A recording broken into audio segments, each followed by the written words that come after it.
Subscribe करंतु मो channel को ता सहित पाखर थिबा बेल आइकन को दबाई दियंतु मोर वीडियो प्रथमे देखिबा पाई। ए कहानी बहुत प्राचीन कालर। से समय उज्जैन में चक्रवर्ती सम्राट विक्रमादित्य शासन करथिले। से जड़े अत्यंत प्रजावत्सल राजा थिले। तांकर न्यायप्रियता संबंध में बहुत नाम थिला। राज्य रे समस्त तांको पूजा करथिले। विक्रमादित्य को से समय सबुठारु चतुर चालाक राजा बोली सबुआड़े डिंडिम पिता होता। से दिन दुखी लोक प्रत्येक दिन दान दक्षिणा देउथिले।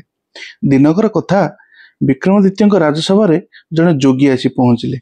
शिष्टाचार अनुसार राजा निज सिंहासन छाड़ी जोगी को स्वागत कले एवं बसवाक आसन देले।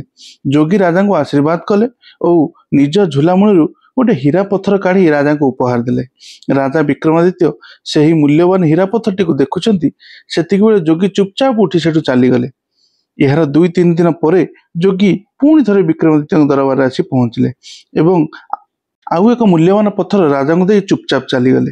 तृतीय थर पर जोगी जिते राज दरबार पहुंचले राजा विक्रमादित्य देखी पचारे, हे जोगीराज आपण 2 थर मत मूल्यवान पत्थर उपहार दे सारे। आज तृतीय थर पर आपण कहीं आसुंच मत उपहार कहीं दौरान ता कारण मुझे जानवा चाहूँगी। जोगी कहले, राजन आपण भल रूपे जानते ये स्वार्थपर दुनिया रे कहीं क्या बिना कौन कारण किसी उपहार दिए ना। मोर उपहार देवा पछरे एक कारण अच्छी। ये रहस्य जहाँ अच्छी मुझे आपन को एकुटिया कहबी। जोगी कथा शुणी विक्रमादित्य जोगी को गोटे कोठरी को डाकी नेले एवं जोगी सेठी राजा को कहले, हे राजन आपण देखुंट मु जने जोगी ए नगर बाहर मोर गोटे छोट कुड़िया अच्छी। सेठारे मु एक यज्ञ करने को जाऊँगी किंतु से यज्ञर सफलता आपण को बिना सहायता हो पारिबो नाही। आपण कृपा करिकी मोर यज्ञ अनुष्ठान को सफल कराइबी। ये कथा सुनी राजा ताको पचारले, कहतु जोगीराज मु आपन को की प्रकार सहायता करि पारे? आपनकर कई शत्रु अछि कि जे आपन को यज्ञ रे बाधा सृष्टि करि पारे? ताहाले मु मोर सैन्य मान को पठई आपनकर सुरक्षा व्यवस्था करिवि ना आउ किछि व्यवस्था करिया को आपन चाहुचंती मते खोली करी कहतु।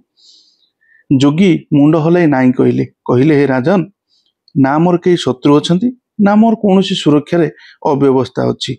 मोर तो केवल आपनकर साहस और सूर्यर आवश्यकता अच्छी एवं से काम पाई केवल आपण ही युक्त आउ आपण ही करि परिबी। राजा एक कथा सुनी पचारले, से काम कौन? नगर बाहर एक श्मशान अच्छी। से श्मशान ले एक बड़ सिंसपा वृक्ष अच्छी जो वृक्ष रे गोटे बेताल रोची। अनुष्ठान पूर्ण करने मोर से बेताल आवश्यकता अच्छी। आपण जने धीर गंभीर और शौर्यवान व्यक्ति अटंती। मोर पूरा विश्वास आपण मते से बेताल को धरी मते आनी दे परिबे। दयाकरी से बेताल को काबू करी मते आनी दियंतु, जहा को नहीं मो मोर यज्ञ अनुष्ठान पूरा करि परिबी। ए कथा सुनी राजा कहले, ठीक अछि मु से बेताल को धरी आपण को जीवन देबी। राजा जोगी को प्रतिश्रुति देले। राजा ठार आश्वासना पाई जोगी प्रसन्न चित्तर सेठार फेरीगले। जोगी को देइथिबा प्रतिश्रुति पूरा करिया पई से दिन राति राजा जाई मशाणी पहुंचले। राति श्मशान भयावह दृश्य देखी राजा स्तब्ध हो गले। श्मशान चलंता मनीष मांसर दुर्गंध चारिआडे खेली जाई थाए। ठाई ठाई मशाणी निया मध्य लिभि न थाए। जंगली पशु मांस खाया पई चक्कर काटुथांती। दूर रे बिलुआंकर हुके हु डाक वातावरण को आउरी भयभीत कर देउथाए। एही भितरे राजा किंतु निर्भय जोगी बताइथिबा शिशपा वृक्ष तलक जाई पहुंचले। ठीक एतिकी बेले वृक्ष उपर एक अद्भुत शब्द सुरागला, किए रे तू मनीष जे एई गभीर रात्रि मशाणी घूरी बुलची? मु उज्जैन सम्राट विक्रमादित्य। विक्रमादित्य कहले, मुझे मशाणी को गोटे बेताल को खोजा को आसी जे वृक्ष उपर रही थाए। जदि तू सही बेताल ही थाउ ताले चुपचाप तलक ओह्लैया। मते बल प्रयोग करने को सुजोग दे नाही, नहले मु जोर जबरदस्त तते एठारु नहीं जीवी। ए कथा सुनी बेताल हसिला। विक्रमादित्य परिचय पाई बेताल कहला, हे उज्जैन सम्राट मोर तो आपण सहित कौन शत्रुता ना कि आपणकर किसी अपकार भी करना, तथापि आपण मत एठार नहीं जावाई एते प्रतिबद्ध कहीं? राजा कहले, मते तुमर आवश्यकता ना, तुमर आवश्यकता अच्छी आउ जनकर। କିନ୍ତୁ ମୁଁ ଯେହେତୁ ତାକୁ କଥା ଦେଇଛି ମୁଁ ତୁମକୁ ଶ୍ମଶାନରୁ ନେଇ ତା ଜିମା ଦେବାକୁ ମୋତେ ପଡ଼ିବ। ଏହା ଶୁଣି ବେତାଳ କହିଲା, ରାଜନ, ତୁମର ଏହି ନଗରରେ ଅନେକ ଧୂର୍ତ୍ତ କାପାଳିକ ଓ ଅଘରୀ ଅଛନ୍ତି। କେବଳ ନିଜ ସ୍ୱାର୍ଥ ସିଦ୍ଧି ପାଇଁ ଯଜ୍ଞ ଅନୁଷ୍ଠାନ କରୁଛନ୍ତି। ସେ ସଭିଙ୍କୁ ନିଜର କାର୍ଯ୍ୟ ସିଦ୍ଧି ପାଇଁ ମୋତେ ବଳି ପକାଇବାକୁ ଚାହାନ୍ତି। ମୋତେ ଲାଗୁଛି ତୁମେ ସେଇଭଳି କୌଣସି ଏକ ଧୂର୍ତ୍ତ ଅଘରୀକୁ କଥାରେ ପଡ଼ି ମୋତେ ପ୍ରତିଶ୍ରୁତି ଦେଇଛ ଆଉ ମୋତେ ନେଇଯିବା ପାଇଁ ଏଠାକୁ ଆସିଛ। ଘରକୁ ଫେରିଯାଅ ଏବଂ ପ୍ରଜାଙ୍କର ସୁଖ ସୁବିଧା ପାଇଁ କାମ କର। ଏସବୁ ଅଘରୀ ଓ କାପାଳିକଙ୍କ ଚକ୍କରରେ ପଡ଼ିଲେ ତୁମର ଅନିଷ୍ଟ ହେବାର ଆଶଙ୍କା ଅଛି।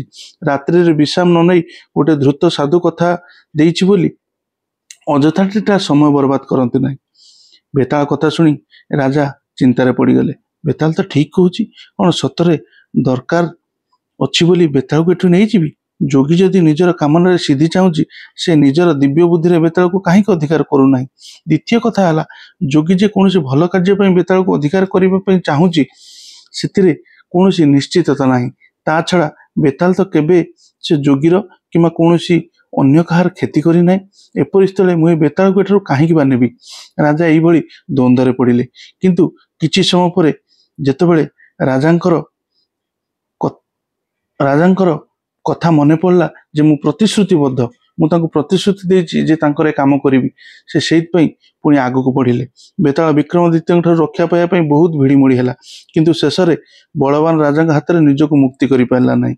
ରାଜା ନିଜର ମଜବୁତ କାନ୍ଧରେ ବେତାଳକୁ ଲଦି ବୃକ୍ଷ ତଳକୁ ଓହ୍ଲାଇ ଆସିଲେ ଆଉ ତାକୁ ନେଇ ଆଗକୁ ଗତି କଲେ। ଯେବେ ଶ୍ମଶାନ ସୀମା ସମାପ୍ତ ହୋଇଗଲା, ବେତାଳ କହିଲା, ରାଜନ, ମୁଁ ଜାଣିଛି ତୁମେ ଏକଜିଦିଆ ମଣିଷ। ଏହା ମଧ୍ୟ ମୁଁ ଜାଣିଛି ତୁମେ ମୋତେ ନେଇ କୌଣସି ଶତ୍ରୁ ହାତରେ ମୋତେ ଟେକିଦେବ। କିନ୍ତୁ ମନେ ରଖ, ରାସ୍ତା ବହୁତ ଲମ୍ବା ଆଉ ଲକ୍ଷ୍ୟସ୍ଥଳ ବହୁତ ଦୂର ଅଛି। ମୋତେ ସେ ଯାଏ ନେବାକୁ ତୁମକୁ ବହୁତ ପରିଶ୍ରମ କରିବାକୁ ପଡ଼ିପାରେ। ତେଣୁକରି ପରିଶ୍ରମ ଲାଘବ କରିବା ପାଇଁ ମୁଁ ଗୋଟିଏ ଗପ କହୁଛି, କିନ୍ତୁ ମୋର ଗୋଟିଏ ସର୍ତ୍ତ ଅଛି। କି ପ୍ରକାର ସର୍ତ୍ତ ବୋଲି ରାଜା ପଚାରିଲେ। ସର୍ତ୍ତ ଏହା ଯେ କାହାଣୀ ଶୁଣିଲା ବେଳେ ତୁମେ ପୁରାପୁରି ନୀରବ ରହିବ।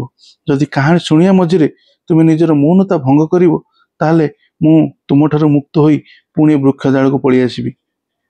କିନ୍ତୁ କାହାଣୀ ସରିବା ପରେ ମୁଁ ତୁମକୁ କିଛି ପ୍ରଶ୍ନ ପଚାରିବି। ସେ ପ୍ରଶ୍ନ ତୁମେ ଉତ୍ତର ନ ଦେଇ ଯଦି ଜାଣିଶୁଣି ଚୁପ୍ ରହିବା ପାଇଁ ଚେଷ୍ଟା କରିବ, ତାହେଲେ ତୁମ ମୁଣ୍ଡ ଖଣ୍ଡ ବିଖଣ୍ଡିତ ହେଇଯିବ। ଏଇ ଥିଲା ବେତାଳର ସର୍ତ୍ତ।